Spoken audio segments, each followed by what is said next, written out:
Stripe blocks, the nightmare of every dropshipper. Everyone gets restricted in Stripe. Everyone sooner or later gets restricted in Stripe. That's a big topic. So what kind of restriction they can do to you and how you can solve it, that's what I want to discuss in this video. First of all, they can just block you from nowhere, just telling you that it's high risk. This is usually because you're processing too much volume in a short period of time. So this, of course, you just need to go slowly, and usually it's good. And if you already used your chance, I recommend you to just open a company. There is some solution that offer you to open a company for the US for $300, $400, and boom, you can recreate directly a Stripe using these new company details. So that's something I would recommend. So at least you can pass those first kind of blocks. After that, what can happen is just they can ask you for some documentation, usually the proof of your inventory and something like that. Well, they discuss with you, this can be easily sorted, no problem. Then you have the classic hold reserve. They can reserve your funds, they can reserve a partial amount of your fund. It can be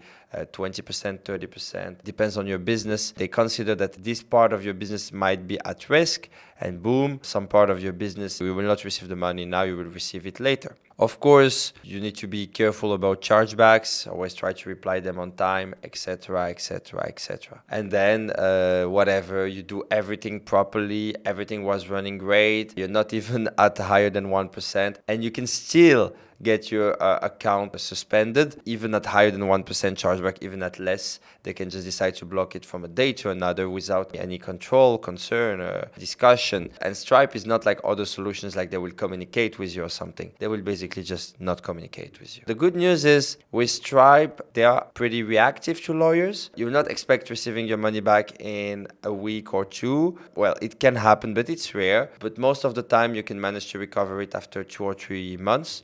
So it's still fair. I mean, you can still make business with this kind of delays. And then you can, of course, operate with multiple stripes.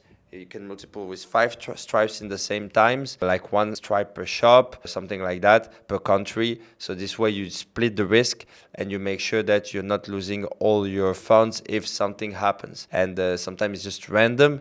You can even like buy a strong stripe, and even with that, you're not even sure what the guy did before with his stripe. Stripe is like that. Unfortunately, it's so powerful that we still need to use them. But if you're looking for alternatives, there are still other processing solutions. It's just that they will charge you at least 2 times more than Stripe. So if you guys are okay with that, and you're like, hey, let's make business with those numbers, all right, I can connect you to some solutions. If you guys have magic situations to share me about Stripe, I'm very curious to hear about them, so we can discuss and see how we can eventually help you.